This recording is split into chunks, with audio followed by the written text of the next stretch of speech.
Hi, I'm attorney Gregory Dell here with attorney Stephen Jessup. And Stephen, today I want to discuss the most common reasons that we see for why disability insurance benefit payments are delayed. So, when you hear that question, let's just start off. What's the most common scenario you see where either, a claimant was either pending an application or pending an appeal, and yet the benefit payments are still being delayed? Well, I think first and foremost, if it's the insurance company, it's obviously your fault it's delayed. Because what they're going to argue is we didn't receive something. On an application, we haven't gotten all the claim forms that we sent or all your medical records, so we can't make that decision at this time. Or during the appeal, same thing, we don't have everything. And then the appeal stage, if you're trying to figure this, why it's taking so long. One of the big things recently on the changes in the regulations under ERISA, now during the course of an appeal, if they create new information that's not supporting your claim, like a negative doctor report, they now give you an opportunity to respond to that. So when they send that to you with the opportunity to respond, they stop their time frame with which they need to review the case. They toll it. So that can drag out until they receive that information, which then drags it out beyond that 45 days. So generally speaking, if it's a delay in it, it's more than likely your insurance company is saying you failed to submit something, your doctors have failed to submit something that they need to finalize a review. So let's categorize this video a little bit and talk about the application process before someone's even been approved, because that's usually where we see and get the most questions about. Correct. What's going on. It's been months, they're still not paying me, I don't understand, I've sent them everything. And the first part of this, Stephen, is there any time frames that the disability carrier is obligated to comply with?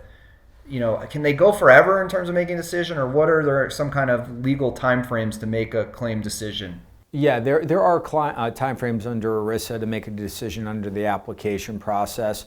There's more, time frame things with the application, but generally speaking, we're still around this 90 days once all the information is provided. And that's where we get into these gray areas of when have they gone over that time frame. If they've notified you as the insured, hey, we didn't get this form back from your doctor, their time frame isn't necessarily running till they have that. So that's why it's really important, especially early on, if you're going to be applying for benefits, it doesn't hurt to consult with an attorney on these things, because when we're doing applications for clients, we want to have everything that insurance company is going to want to have before we submit the information, so there's no question as to, hey, do they have everything? Are they waiting on anything? So there is not an indefinite period of time that they have, but there's a lot of gray areas that are going to go based on when they receive everything that they're going to need to review and evaluate the claim. And who technically has the burden to make sure the disability company has all of this information to make a decision? That's an interesting one, because people will say, well, the insurance company, they were getting my medical records, then all of a sudden they say there's a delay because they haven't received them yet, that I haven't provided them to them. And under these policies, it's always the duty of the insured to provide proof of loss. So proof that you were disabled. Well, proof of loss is things like medical records, claim forms, employer information, stuff like that. So technically, the burden is on you as the insured to make sure that everything is into the insurance company. They really don't have an affirmative duty to order your medical records and things like that. It's your duty to provide that proof of loss. Well, then why do the disability companies make all of these claimants sign these medical authorization forms? And if the disability company has these medical authorization forms, can you make a reasonable argument to say, I gave you a release to get every single record, I assumed you were getting everything? Is that a reasonable argument? That's a very reasonable argument. And in my experience, if the insurance company's turning it around on you that you haven't provided the information when you have signed these releases, and at times they've even gone and got their own medical records on their own, I find that when there's a shift and they're saying it's, you haven't provided them, I think that's a telltale sign that they're going to be leading not from a claim delay, but to a claim denial. When a disability company is delaying, and often we find that they're doing an outside medical review or they sent a claimant for an IME, and sometimes these reports don't come back right away and they take they often take at least 30 Take a while. days, but let's Yeah. assume they go 60, 90, 120 days.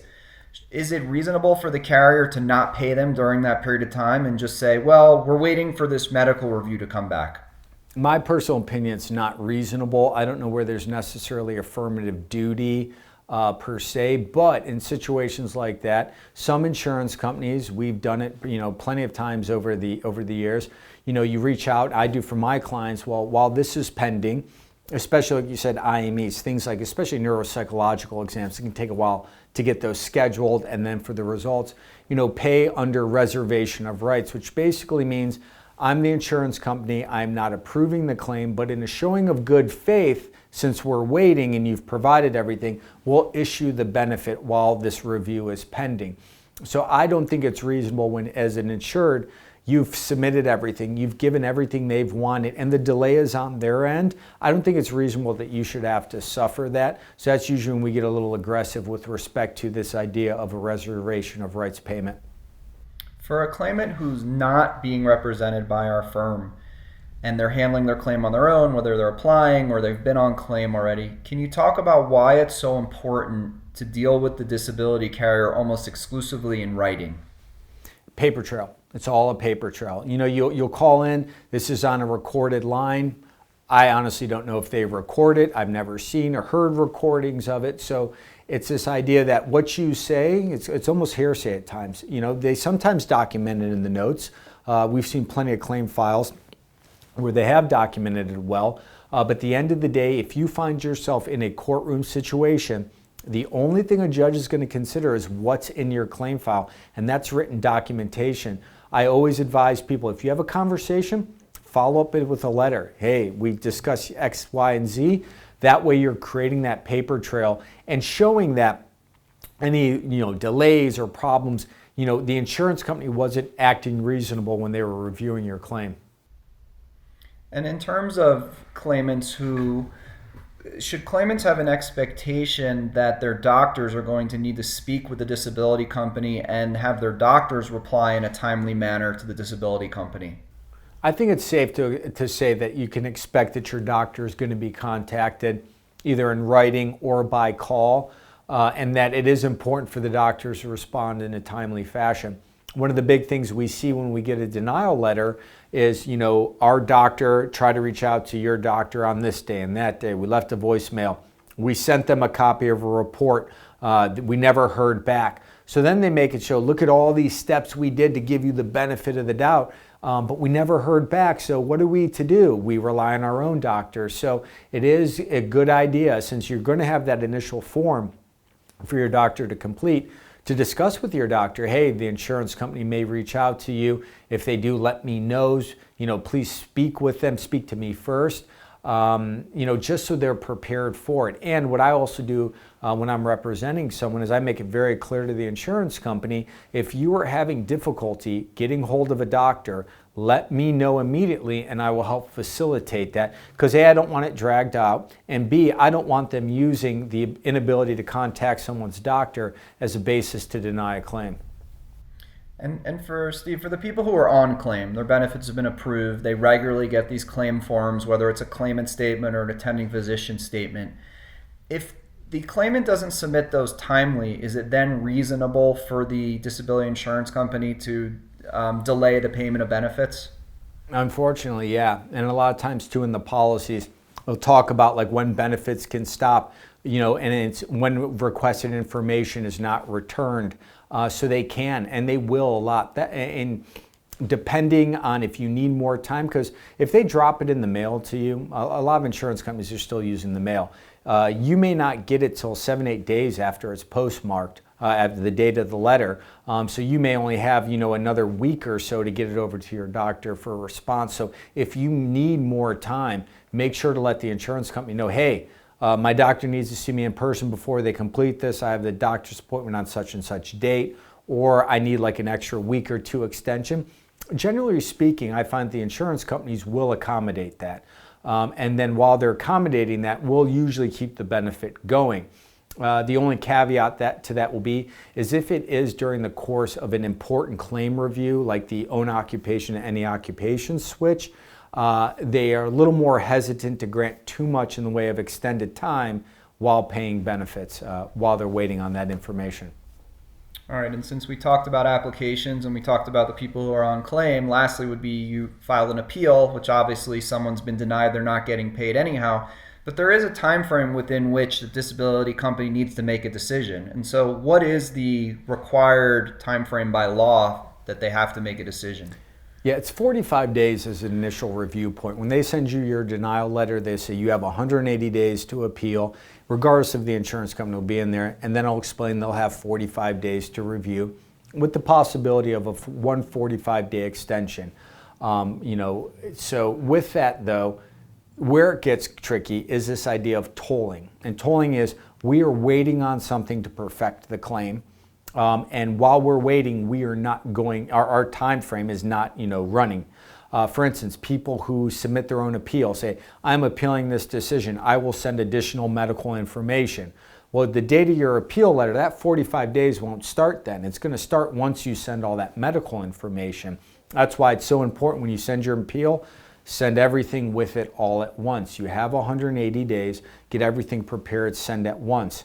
And then the other big time is, like we were discussing briefly at the beginning, now that they are required to provide you copies of their doctor's reports, if it's negative for you, and then they give you the opportunity to respond, during that time frame of the response, they toll. So their time frame to get your decision stops at that point until they receive the response or indication from you that there's not going to be any further comment.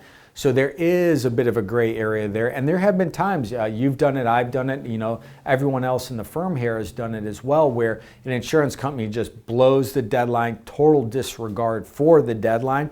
Then ERISA does give you avenues to then treat that, once the deadline is blown, as a de facto denial to allow you to bring a lawsuit at that point to try to get those benefits reinstated.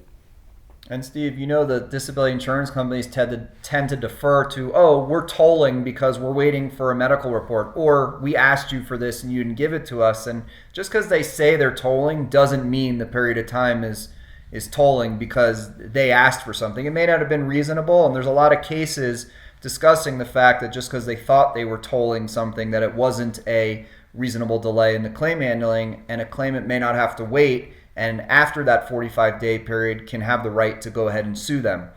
The reality behind that is that if a decision is going to be imminent, even though it's late in the 45 days or after the 90 days, it's probably going to come within a few days after that, and a lawsuit's going to take a minimum of 6 months. So you might as well wait a few more days rather than file a lawsuit. But then the complicated issue is, do you possibly change the standard of review that comes by saying they acted unreasonably? And that's a really technical argument that we don't need to get in here now. But if you're sitting in that position right now as you're watching that video where it's been 45 days or more, or it's been 90 days, you should reach out to an attorney and say, what's at stake here? Is there something to hold their feet to the fire? Should I be filing a lawsuit? Should I not? And we're happy to provide you with that free consultation to let you know. So, Steve, this is just a few of the scenarios that we see, and it happens every day where people are calling because of a delay in a benefit decision. No matter what stage your claim is at, whether it's Stephen, myself, or any of these lawyers, we'll provide you with an initial free consultation to review your claim. We represent claimants all over the country. We encourage you to go through our website, search by your company, and look for lots of helpful information that will put you in a better position to either keep your benefits being paid or get you approved if your claim has already been denied. So we'll be here when you need us, and we look forward to the opportunity to speak with you in the future.